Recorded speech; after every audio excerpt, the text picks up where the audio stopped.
वो दृढ़ता का भंडार। वल्लभ भाई पटेल नाम कहलाता था सरदार। कृषक कार्मिक जनगण से था उसको प्यार अपार। अखिल देश ने उसे रहनुमा किया था स्वीकार। गांधी बापू का शिष्य, सत्य अहिंसा का अवतार, किंतु एक भारत करने को धर लेता हथियार। लौह पुरुष संबोधन था वो लोहे की दीवार। तेज पुंज तुम, शक्ति पीठ तुम, बल का सागर अपरंपार। ऋणी देश का नम्र नमन तुम स्वीकारो सरदार।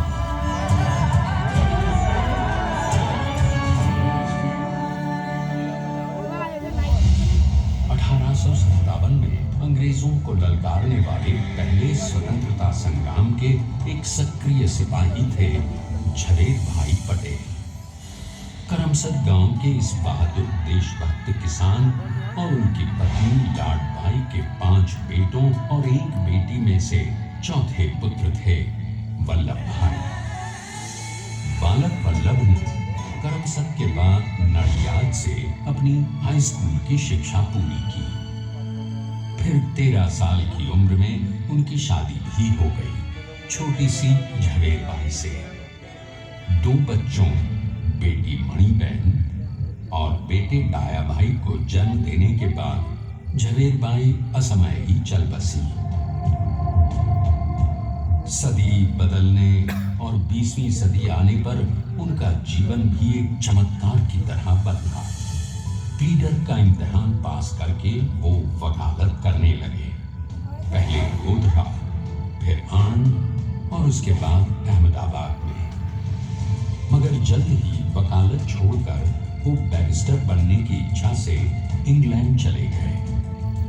लंदन में बैरिस्ट्री में अव्वल आने और वजीफा जीतने वाले वो अनोखे भारतीय थे। अब तो अहमदाबाद की वरिष्ठ अदालत में बैरिस्टर पटेल की जिरह और जीतों की धूम मच गई।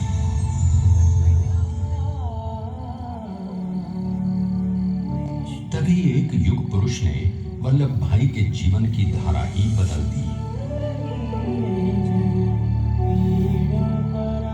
दक्षिण अफ्रीका में सत्याग्रह के अहिंसक अस्त्र से गोरे शासकों को सबक सिखाकर भारत वापस आए बैरिस्टर मोहनदास करमचंद गांधी से मिलकर वल्लभ भाई ने अपने कुछ बरसों से सीखे विदेशी व्यवहार और संस्कार हमेशा के लिए त्याग दिए और अब वो अपने खेड़ा के किसानों को हक दिलाने के लिए बापू के साथ आंदोलन में कूद पड़े। अब उनके पैरों में जूते नहीं, गांवों की धूल थी। हृदय में भारत भूमि की शस्य श्यामला धरती। मन में थे गांधी और मस्तिष्क में एक नए स्वतंत्र भारत का सपना।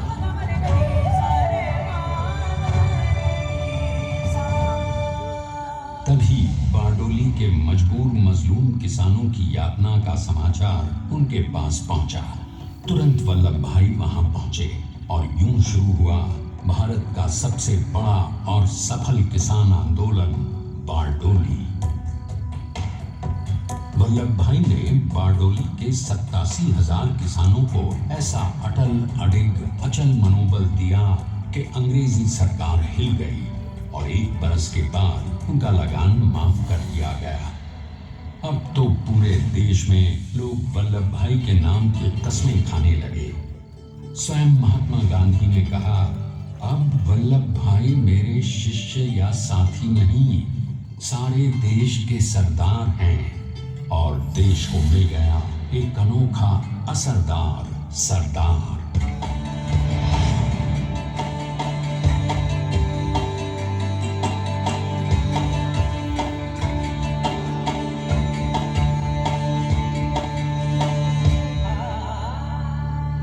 सरदार पटेल के नाम और देशभक्ति से अंग्रेज डर कर कांपने लगे।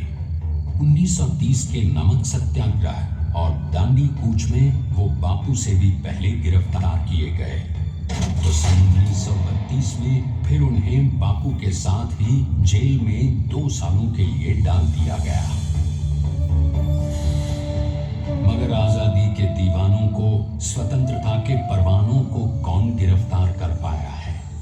जेल से छूटते ही सरदार को कांग्रेस के नए राष्ट्राध्यक्ष पद पर चुना गया और उनकी सरपरस्ती में राष्ट्रवादी भारतीयों ने तमाम ब्रिटिश सूबों में जीत हासिल कर वहां अपनी स्थानिक सरकारें बनाई। किंतु सरदार का सपना केवल सरकार बनाना नहीं था।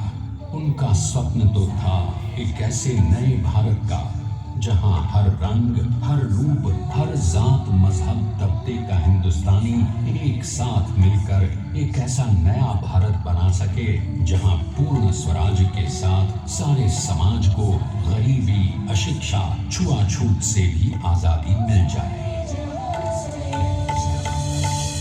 इसकी पहली रणनीति थी भारत को अंग्रेजों की गुलामी से आजादी, ताकि भारत के लोगों की अपनी सरकार सबके साथ और सबके विकास के लिए काम कर सके। बापू की अगुवाई में अब देश ने अंग्रेजों को अंतिम चेतावनी दे दी, करेंगे या मरेंगे, क्विट इंडिया, अंग्रेजों, भारत छोड़ो। बस फिर क्या था, संघर्ष की रणभेरी बजी। 3 सालों के लिए सरदार पटेल को भी सत्याग्रही नेताओं के साथ जेल में ठूंस दिया गया। 2 सालों के बाद अंग्रेजों को बापू के सभी शिष्यों और साथियों को छोड़ना पड़ा।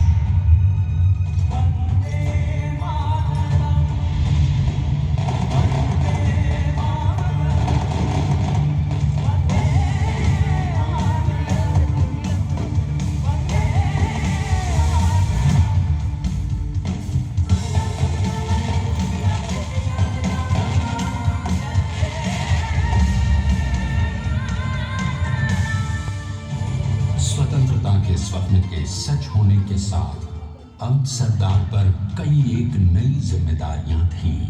आने वाली आजादी की तैयारी और एक नए भारत के लिए नए लोकतांत्रिक संविधान की संरचना। जैसा उनके साथी ने खुद कहा था, सरदार ने ही छेनी हथौड़ी लेकर एक नए भारत को उकेरा है।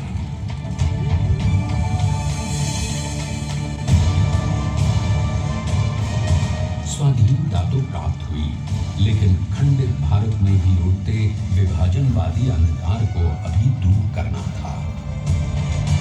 जब देश के खंड खंड होने का भय उत्पन्न होने लगा, तो सरदार ने निर्भय होकर खुद अपनी केंद्र सरकार और साथियों को भी चुनौती दे डाली और जम्मू कश्मीर को बचाने के लिए सारे देश का आकाश वायुयानों से भर गया।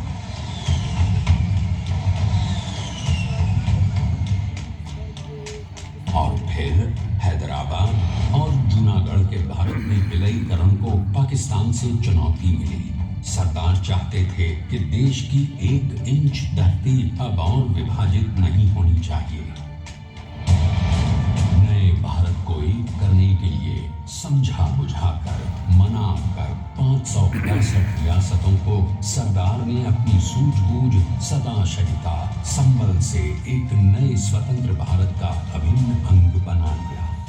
हमारे इतिहास में अखंड भारत के पुरुषार्थ का ये एक महानतम अध्याय है। जैसा उन्होंने स्वयं कहा था, हमें नए धागों को पुराने ताने बाने में ऐसे पिरोना है कि एक दूसरे में गुंथ जाए और बेहतरीन बनावट वाला एक नया भारत उभर कर सामने आ सके। अंततः अपने वज्र दृढ़ संकल्प से एक नया विराट विशाल एक भारत श्रेष्ठ भारत बनाकर दिखा ही दिया सरदार ने।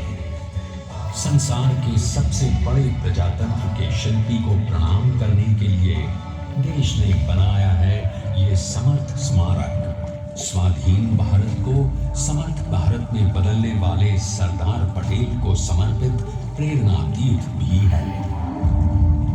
प्रधान प्रधानमंत्री श्री नरेंद्र मोदी के नेतृत्व में बनी विश्व की इस विशालतम प्रतिमा के सामने आकर सारी दुनिया जैसे स्वयं ही नतमस्तक हो जाती है।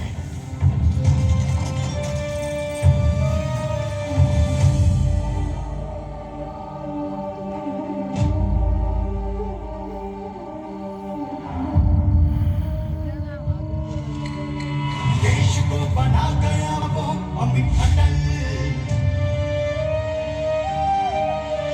हरा सका उसे न कोई शत्रु दल, चट्टान के समान सा पुरुष प्रबल, पटेल तो स्वदेश का सम्मान है, पटेल तो स्वदेश का सम्मान है, पटेल तो स्वदेश का सम्मान है, पटेल तो स्वदेश का सम्मान है।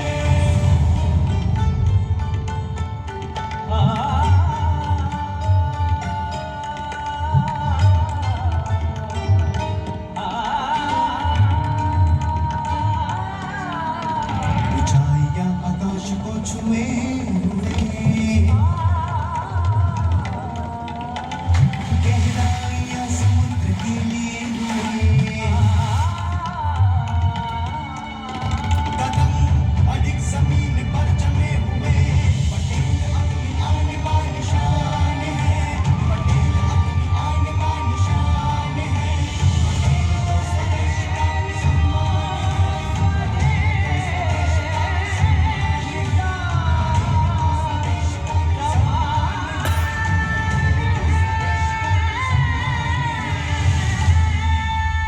हम ये देखते हैं कि अपने लौह पुरुष को श्रद्धांजलि देती 182 मीटर ऊंची विश्व की सबसे विशालकाय प्रतिमा का निर्माण कैसे हुआ।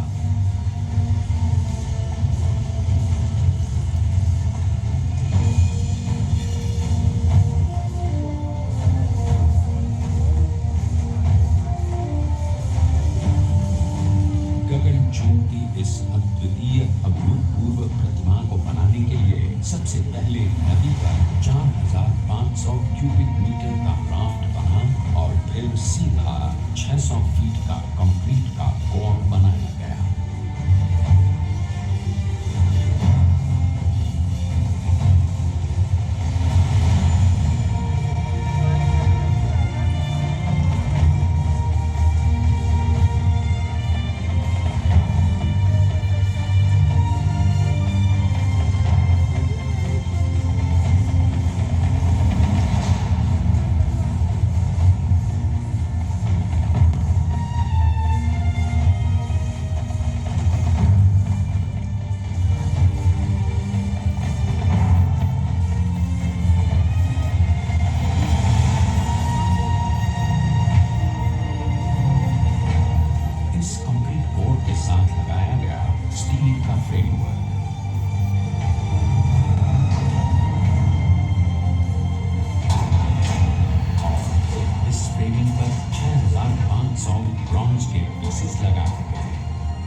शालीनता और दूरदर्शिता से भारत को संगठित करने के असंभव कार्य को संभव कर दिखाया। आइए आज हम सब उन्हीं की महिमा में विश्व के सामने एक उदाहरण रखें, क्योंकि ये ही भारत को श्रेष्ठता के मार्ग पर ले जाएगा। हमारा कर्तव्य ये है कि हमें निश्चय कर लेना चाहिए कि हमें हिंदुस्तान में जितने लोग हैं सबको मिल के भाई भाई की तरह से रहना है। स्टैच्यू ऑफ यूनिटी एकता की प्रतिमा और श्रेष्ठता का प्रतिबिंब है। एक पहल है इस अखंड भारत को श्रेष्ठ भारत बनाने के सपने को पूरा करने के लिए। एक पुकार है हम सबको एकजुट होने के लिए। एक आंदोलन है भारत को सबसे आगे ले जाने के लिए, श्रेष्ठ बनाने के लिए। आपके योगदान और विश्वास से ही बनेगा एक भारत श्रेष्ठ भारत। एकता का स्मारक है, एकता का संदेश है कि भाषा अनेक, भाव एक, राज्य अनेक, राष्ट्र एक, पंथ अनेक, लक्ष्य एक, बोली अनेक, स्वर एक, रंग अनेक, तिरंगा एक, समाज अनेक, भारत एक, रिवाज अनेक, संस्कार एक, योजना अनेक, मकसद एक, कार्य अनेक, संकल्प एक, राह अनेक, मंजिल एक, पहनावा अनेक, सीमा एक, चेहरे अनेक, मुस्कान एक। ये एकता का संदेश लेकर के हम चले। और भाइयों बहनों, ये भारत की विशेषता है, विविधता में एकता। यही भारत की विशेषता है।